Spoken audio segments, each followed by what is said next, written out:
Hello guys, welcome back. और जो प्यार और जो सपोर्ट मिला है आज के पहले वाले वीडियो को, इस प्लेलिस्ट को, वो देखकर काफ़ी अच्छा लगा कि आप लोगों का काफ़ी इंटरेस्ट है कि मैं इस प्लेलिस्ट को कंटिन्यू करूं और आपका सिलेबस जो है हम उसको पूरा करने की कोशिश करें सेकेंड सेमेस्टर के लिए। तो आपका जो सपोर्ट और जो एप्रिसिएशन मिला है उसके लिए मैं काफ़ी आप लोगों के लिए थैंकफुल हूँ and I am overwhelmed. Thank you guys, keep supporting और ऐसे ही चैनल को शेयर एंड सब्सक्राइब भी करते रहें। और चलिए आज हम बात करते हैं अपना जो टॉपिक है, शुरू करते हैं आज से, दैट इज़ प्रोग्राम कंसेप्ट। और आज ही के वीडियो में हम बात करने वाले हैं कि जो लैंग्वेजेस होती हैं जिनमें हम प्रोग्रामिंग करते हैं वो दो तरीके की होती है। एक होती है हाई लेवल लैंग्वेज और दूसरी होती है लो लेवल लैंग्वेज।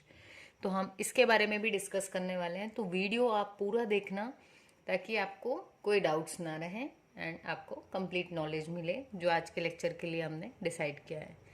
तो प्रोग्राम कंसेप्ट की यदि हम बात करें तो देखो, जो प्रोग्राम है वो क्या है। कल भी हमने बात की थी, प्रोग्राम होता है सेट ऑफ इंस्ट्रक्शंस। प्रोग्राम में हम कुछ इंस्ट्रक्शंस देते हैं, किसे? कंप्यूटर को देते हैं, ठीक। तो एक सीक्वेंस में हम कुछ इंस्ट्रक्शंस दे देते हैं जिनको कंप्यूटर एग्जीक्यूट करता जाता है पढ़ पढ़ के, ठीक है। और इस तरीके से वो क्या करता है, एक पर्टिकुलर टास्क को परफॉर्म करता है, पर्टिकुलर टास्क को परफॉर्म करता है, ठीक।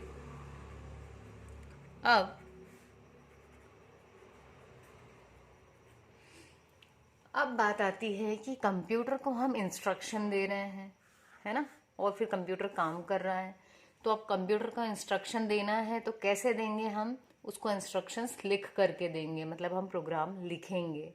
तो अब जब प्रोग्राम लिखना है तो देखिए, हम दो तरीके होते हैं हमारे पास में प्रोग्राम को लिखने के लिए। तो जिस भी लैंग्वेज में हम प्रोग्राम को लिखेंगे उसको क्या बोलेंगे हम? Programming language. प्रोग्रामिंग लैंग्वेज को यूज़ करेंगे हम ताकि हम अपने प्रोग्राम्स को लिख पाएँ। तो ये जो लैंग्वेज होती है ये दो तरीके की होती है, ठीक। पहली होती है हमारी low level language. Low level language, इसको लो लेवल क्यों कहते हैं? क्योंकि हम इसमें कंप्यूटर के लेवल पे जाकर के प्रोग्रामिंग करते हैं। तो लो लेवल लैंग्वेज जो होती है हमारी होती है मशीन लेवल लैंग्वेज। अब मशीन लेवल लैंग्वेज क्या होती है? जिसमें हम जीरोज और वंस को लिखते हैं, ठीक है। हमारे इंस्ट्रक्शंस जीरोज और वंस के फॉर्म्स में लिखते हैं हम, जिसको कि क्या होता है, मशीन इजीली समझ लेती है। क्योंकि हमारा कंप्यूटर किस में काम करता है? बाइनरी में, और बाइनरी मतलब जीरो और वन। तो ये वाली जो लैंग्वेज होती है डायरेक्ट कंप्यूटर को जीरो और वन में समझाती है। तो इसके जो बेनिफिट होते हैं, इसका बेनिफिट क्या होगा? मान लो यदि आप मालवा से हैं, है ना, आपको मालवी भाषा ज़्यादा अच्छे से आती है, तो आपको मालवी में कोई बोलेगा कि ओ दादा आई आओ, है ना, फॉर एग्जाम्पल, तो क्या होगा, आप उसको तुरंत से समझ लेंगे कि भैया कोई बुला रहा है आपको, ठीक। यदि कोई आपको फ्रेंच में बुलाएगा तो वो जिस भी सेंटेंस में बुलाएगा, मुझे भी नहीं आती है, ठीक है, तो फ्रेंच में वो जिस भी तरीके से बोल रहा है, जो भी उसका सेंटेंस बोलेगा बनेगा आपको बुलाने के लिए, उसको समझने में या तो आपको टाइम लगेगा, है ना, कि आप किसी थर्ड पर्सन से पूछोगे कि इसका मीनिंग क्या है, फिर वो आपको कन्वर्ट करके बताएगा, तो उसमें आपको टाइम लगेगा समझने में। वैसा ही कंप्यूटर के केस में है, इसको यदि जीरो और वन के फॉर्म में डेटा मिल जाता है, डायरेक्टली इंस्ट्रक्शन मिल जाते हैं, तो इसकी स्पीड क्या हो जाएगी? बहुत फास्ट हो जाएगी, ठीक है। तो एक बेनिफिट क्या हो गया इसका, कि जब हम मशीन लैंग्वेज में कुछ काम कर रहे हैं तो उसको स्पीड कैसी मिल गई? फास्ट मिल गई। अब क्या हुआ, ये तो इसकी एक बेनिफिट हो गया, लेकिन इसका ड्रॉबैक क्या है? इसका ड्रॉबैक ये है कि भाई हमको याद नहीं होंगे इतने सारे सीक्वेंस जीरोज और वंस के।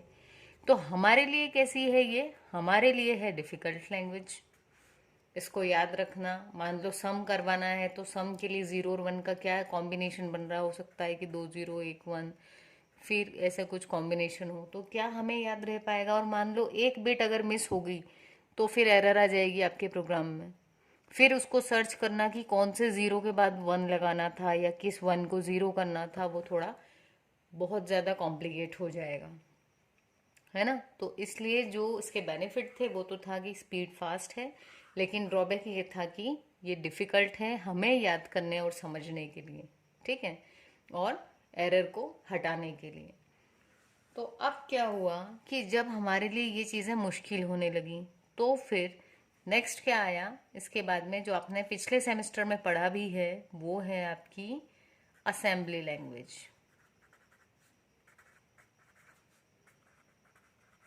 असेंबली लैंग्वेज में क्या होता है कि हम जीरोज और वंस के फॉर्म में नहीं लिखते हुए क्या यूज करते हैं, निमोनिक्स। निमोनिक्स यानी कि जैसे एडिशन करवाना है तो पूरा एडिशन लिखने की बजाय हम क्या लिखेंगे, ऐड। सब्ट्रैक्शन करवाना है तो SUB सब लिखेंगे। इंक्रीमेंट के लिए INR, ठीक। तो ऐसे हम ये जो शॉर्ट में लिखना है उसको, इसे कहते हैं निमोनिक्स। तो अभी क्या हुआ, ये हमारे लिए थोड़ा इजी हुआ कि हम अब एड के लिए जो कोड याद रखना था वो नहीं याद रखना है, बल्कि हम क्या कर सकते हैं, डायरेक्टली इस निमोनिक को याद रखेंगे, ठीक है। और इसका एक प्रॉपर सीक्वेंस होगा जिसको हम सिंटैक्स बोलते हैं, ठीक है। अभी आगे हम बात करेंगे जैसे जैसे प्रोग्रामिंग के लिए बढ़ेंगे। तो ये जो ऐड, सब्ट्रैक्ट, इंक्रीमेंट, ये सब जो थे ये हमारे याद रखने के लिए हैं। लेकिन अभी भी बात क्या आई, कंप्यूटर किस में समझेगा, मशीन लैंग्वेज में। तो हम तो प्रोग्रामिंग किस में करेंगे, निमोनिक्स में, लेकिन इसके अंदर एक ट्रांसलेटर लगा होगा। ट्रांसलेटर क्या करेगा, आपसे कहेगा कि भैया आपको अगर असेंबली लैंग्वेज आती है तो आप असेंबली में लिखो, लेकिन कंप्यूटर क्योंकि मशीन में काम करेगा तो मैं उसको कन्वर्ट कर दूंगा इसको किस में, मशीन लैंग्वेज में। तो जो ट्रांसलेटर असेंबली लैंग्वेज को मशीन लैंग्वेज में कन्वर्ट करता है उस ट्रांसलेटर को कहते हैं असेंबलर। ये जनरली ऑब्जेक्टिव्स में आता है, पूछा जाता है आपसे, ठीक है। तो वो प्रोग्राम, ये इसको खुद को ट्रांसलेटर भी बोल सकते हैं या फिर प्रोग्राम भी बोल सकते हैं, ठीक है। तो ऐसा प्रोग्राम जो असेंबली लैंग्वेज के कोड को मशीन लैंग्वेज में कन्वर्ट करता हो उसको क्या बोलेंगे हम, असेंबलर। मैं यहाँ लिख देती हूँ, assembler converts assembly language program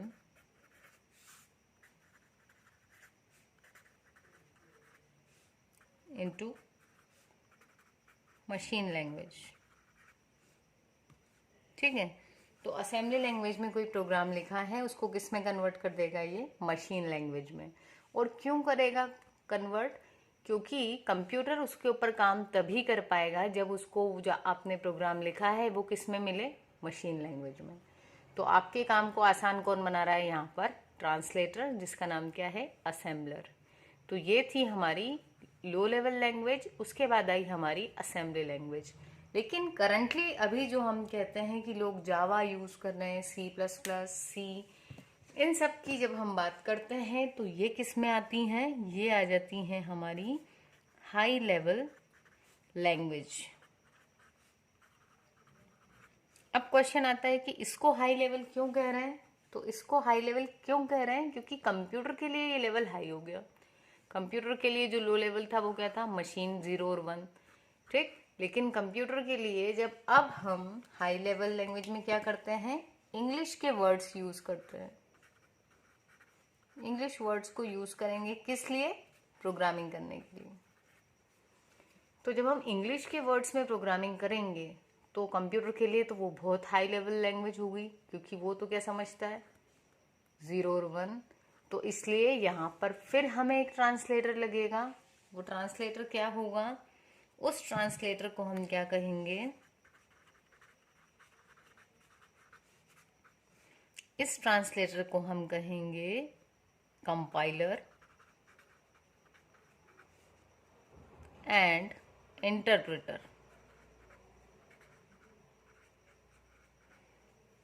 तो अब यहाँ पर क्या बात आती है कि जब हम हाई लेवल लैंग्वेज में, मतलब इंग्लिश, ये अपने लिए आसान हो जाती है, C++, जावा वगैरह में जब आप कोडिंग अभी सीखेंगे आगे, तो आपको पता चलेगा हमारे को याद रखने के लिए चीज़ें आसान हैं, क्योंकि हमको इतने सारे 0 और 1 का सीक्वेंस नहीं याद रखना, बल्कि कुछ वर्ड्स याद रखने हैं इंग्लिश के। ठीक है, तो हमारे लिए तो काफ़ी इजी है, लेकिन क्योंकि कंप्यूटर काम करेगा अगेन मशीन में, तो आप हाई लेवल को मशीन लैंग्वेज में कन्वर्ट करने के लिए कौन यूज़ में आता है? कंपाइलर और इंटरप्रेटर। तो आप ऐसा मान लो कि जैसे यदि हमें हिंदी आती है और कोई जर्मन का इंसान हमारे पास में आके बात कर रहा है, तो जब हम उससे बात करेंगे तो हमको एक ट्रांसलेटर की ज़रूरत होगी, है ना। तो वो आदमी क्या करेगा? जो ट्रांसलेटर होगा, जैसे अगर हम यहाँ बात करें कि ये तो है हम, ठीक, ये अपन इंडियन, एक इंडियन बंदा है, ठीक, एक यहाँ पर जर्मनी का बंदा है। अब ये जर्मनी ही आती है, इसको जर्मन लैंग्वेज आती है, और हमें हिंदी ही आती है, हमको उसकी भाषा नहीं आती। इस बीच एक थर्ड पर्सन आया, इसको अपनी लैंग्वेज भी आती है और ये वाली भी आती है। तो ये क्या करेगा? जब हम इसको कुछ कहेंगे इससे कहने के लिए, हिंदी में हम इससे कहेंगे और ये क्या करेगा? उसको जर्मन में कन्वर्ट करके इसको बताएगा। वैसे ही जब ये कुछ कहेगा तो वो इस जर्मन लैंग्वेज को हिंदी में कन्वर्ट करके हमें बताएगा। तो ये जो बीच वाला पर्सन है ना, ये पर्सन कौन है? कंपाइलर या फिर इंटरप्रेटर। यहाँ तक बात समझ में आई? तो हम अब बात कर लेते हैं, ये हमारा लास्ट वो रहेगा अभी का, कि ये कंपाइलर और इंटरप्रेटर दोनों में क्या अंतर है। तो देखिए, जो कंपाइलर है ये आपका जो पूरा प्रोग्राम है, मान लो ये एक पेज भर के पूरा अपना प्रोग्राम है, तो कंपाइलर क्या करेगा? एक ही बार में इस पूरे को कन्वर्ट कर देगा। ठीक, मतलब मान लो ये जो इंसान है जिसको दोनों भाषा आती है, ये क्या कर रहा है? एक ही बार में पूरे पेज को जर्मन में कन्वर्ट करके उसको बता दे रहा है। ये कौन है? ये है कंपाइलर। एट अ टाइम क्या करेगा? ये पूरे प्रोग्राम को, कंप्लीट प्रोग्राम को क्या कर देगा? ट्रांसलेट।